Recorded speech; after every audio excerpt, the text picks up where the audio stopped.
It's really up to Arsenal whether or not they want to win this match because they hold all the trump cards. Manchester United under Ole Gunnar Solskjaer is just drifting like a boat. Really nothing going on there. So the thing is, Unai Emery has got the firepower, much more firepower than Manchester United right now, with Lacazette, Pepe and Aubamayeng, who provide penetration, goals, free kicks, everything. You know, he's got that package up front. Manchester United, on the other hand, probably are going to start with Mason Greenwood. Rashford is facing a fitness race. You've got Martial out. You've got issues with a bunch of other dudes. You'd regret Manchester United's move, considering that Alexis Sanchez and Lukaku have gotten off to blistering starts at Inter Milan. Now, while Arsenal actually have the firepower up front, they've got the issues at the back. Yes, Manchester United have got issues with Lindelof, who's prone to errors, but Arsenal have got issues in the face of David Luiz. In the last 2 games, of the 4 goals that Arsenal have conceded, rather stupidly, 3 have been as a result of David Luiz's errors. I don't know, this guy must have a witch doctor or something, because he keeps getting these chances at different clubs. Who believes that David Luiz has been playing in clubs like PSG, Chelsea and Arsenal, and seems like the big teams still want him even though he's pretty useless? I don't know what you think. Let me know in the comments below. I don't think there's much to talk about as a player. So he's caused a lot of issues at the back.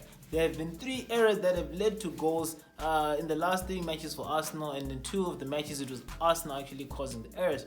So what you have to know about Manchester United is it's very good at forcing errors. So this is why I'm saying Arsenal has got the game in their own hands. Emery has to set a team that is not prone to errors at the back. That means eliminating Luiz, yet having the firepower to actually take this game to United. Then maybe force an error out of Lindelof. Like I said, Lindelof has been creating or being the subject of 1 major error per match, which could lead to a goal. Like I said, United have already lost 5 points to this guy.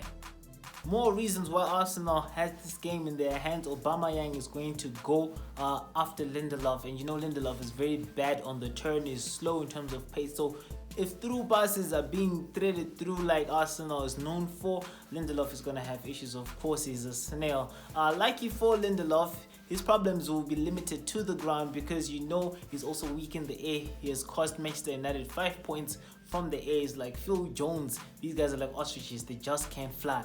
But Aubamayeng is going to turn him inside out, and if he's unlucky, he's going to have to also contend with Pepe and probably Lacazette, with Ozil probably going in the game with the magic. Maguire probably be the sweeper, because even though he's more calm than Lindelof, we know that he's as slow as a tortoise. So that's a reason why Arsenal has got this game in their hands. They can target our very slow defenders. So expect Arsenal to control the match, because possession will be controlled by the slick Gendouzi. Yes, he's a mini-me with a whole lot of hair, but he's quite good at soccer. And Xhaka, the military general. The most important thing is Arsenal controls its position from the center of the pitch. So that's a bit high up, which makes them less prone to attacks over the course of a match. Now, Manchester United, in the absence of Paul Pogba, control their possession from Ashley Young. So I want to see how stupid Ole, the PE teacher, is going to be if he puts Ashley Young on the bench and puts up Luke Shaw. It means they'll be controlling their possession from the centre backs, and you know Mr. Lindelof is always interested in making a mistake or 2. He's made a critical error per match leading up to this day, and has actually cost United 5 points because of his silliness. Yes, so Ashley Young or Luke Shaw, Ole Gunnar Solskjaer, I know you're stupid, but you better put Ashley Young on that pitch. Anyway, even if there's Ashley Young on the pitch, expect Manchester United to be under attack, because if you control your position from your defense, it means the other team can actually press up on you and create some chances. And with Pepe, Lacazette and Aubamayeng probably doing the thing and doing their dances up front, is going to be quite an issue for Manchester United. So the control of Arsenal of position higher up the pitch gives Arsenal the chance to create more chances and attacks for Manchester United, and United will be looking to counter. Now, problem with countering is Manchester United, like I said in previous episodes, has got 1 route to go, which is Paul Pogba actually making through passes or lobbing to Rashford when the opposition gives him a chance. Rashford is fighting for fitness. Ole Gunnar Solskjaer in his press conference said he wouldn't put his life on Rashford. being fit. I wouldn't put my life on Rashford getting 20 goals this season.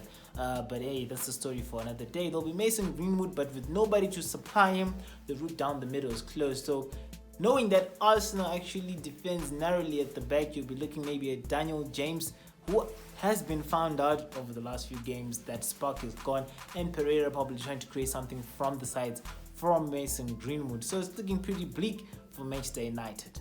The key area for battle is going to be down the middle. I mean, these two coaches are clueless. That's why this is being called the El Cluelessico. Ole Gunnar Solskjaer and Emery are both junk managers, even though I'll tell you that Emery is a cut above Ole Gunnar Solskjaer in certain respects. I mean, in the last 3-4 matches, Emery has actually been able to influence the game from the bench, making changes to the formation and players and actually getting some results for him most of the time. Ole Gunnar Solskjaer has not been able to do that most of the time because he's just a wimp, he's just a punk. I mean, you can say what you want to Manchester United fans, let me know in the comments, but you know that your boy Ole Gunnar Solskjaer is crap, right? That said, the key area for battle in the match will be through the middle, because both central midfielders do not know how to stop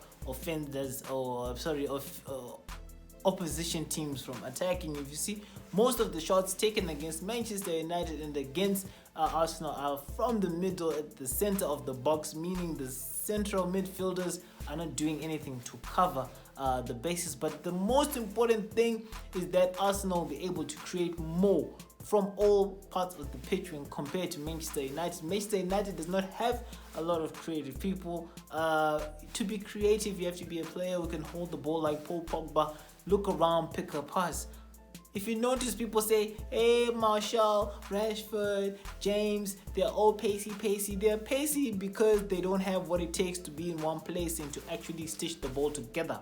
And the end result is key passes. If you look at Pogba and Mata and Ashley Young, the players who actually create the most chances for United, they don't move around much. So don't give us this BS about these kids actually being all pacey and what. They're pacey because their best chances of actually getting something done is running, because they actually can't create anything from a standing position. Arsenal has got a lot of guys who can actually create some chances. You're talking Pepe himself, you're looking at Gendouzi, you're looking at Xhaka, you're looking at Ceballos, you're looking at Maitland-Niles, even though lucky for Manchester United, he won't be there on the pitch, etc. So Arsenal has got a lot of outlets to create something. Manchester United does not have Paul Pogba, so they'll be looking to Ashley Young. And if Ole Gunnar Solskjaer again is stupid, he's going to put Mata on the bench. Mata is the most creative next to Ashley Young, so it's going to be in Ole Gunnar Solskjaer, the PE teacher's best interest to put those on the pitch for Manchester United. We'll be seeing when the lineups come out. So like I said, through the center, no one will be able to stop the ball flowing from either side, but Arsenal's got what it takes to create more. And in addition to everything else I've said, it looks like in this El Cluelessico between these two very silly underperforming teams, Arsenal has got the edge. Wait. So I said Arsenal is nothing in the air. My bad. Let's take that back. Okay. They're not that good, but there's always that chance to have the best of the worst. And in this contest, Arsenal is better than United in the air attacking wise. I actually wrote a comment on the Manchester United fan page during training asking them why they only have Maguire as the offensive threat, probably, and McTominay in the air when they've got a team full of giants. I mean, an amateur manager is the person who is the only person who can actually create a team which is so deficient in many aspects such as that.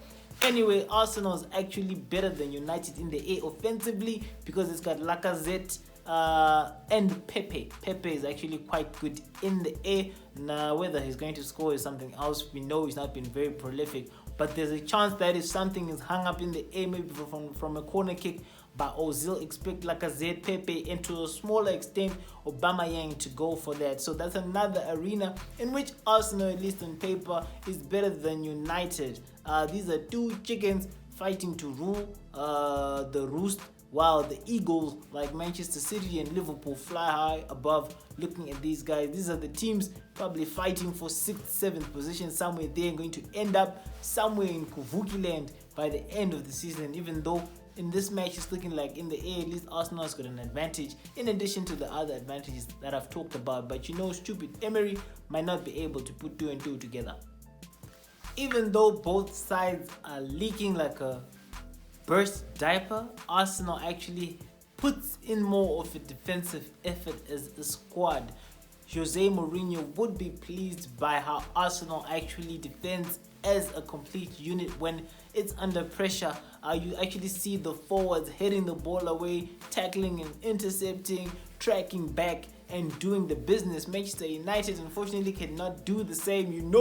Mr. Lingard, when it goes to the front, it will never come back. It's like sending a cockroach to milk. Never coming back. James does not track back. Pereira tracks back a bit more actually. He's actually the only guy who tracks back. Mata is too slow, too old, and too weary to actually track back. Mason Greenwood, I'm yet to see a bit of him. He's been featuring from the bench. So defensively as well, Arsenal has got a better chance to shut things down as a unit when compared to Manchester United. So it's not really looking good for the Red Devils. We're probably going to turn into the Red Angels by the end of the season. Right now, they're 11th on the log. And if anything goes the way it's supposed to go, they're probably supposed to end there by the end of Monday night. So on the balance of things in the Cluelessico, Unai Emery versus Gunnar, Solksjaer, the PE teacher. Arsenal is looking better on paper to take the match to Manchester United, but Manchester United is a lucky team. It's lucky charm has come into effect here and there. I've mentioned it in previous episodes, but what Gunnar Solskjaer is going to find an issue is the fact that Arsenal is also a lucky team.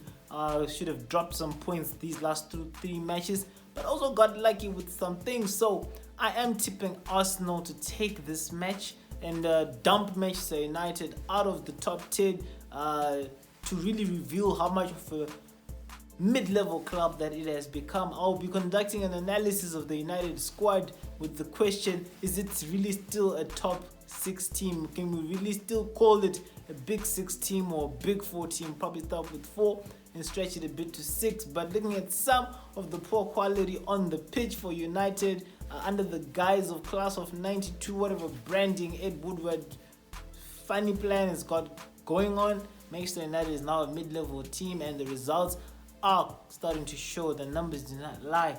Jose Mourinho said at some point that becoming number 2 with Manchester United was the best thing he'd ever done. It's becoming clear he knew he was with a bunch of chumps, and these guys have basically downgraded these teams to a level that is actually shocking. At this level, how someone gets a whole lot of money doing such things, making such decisions.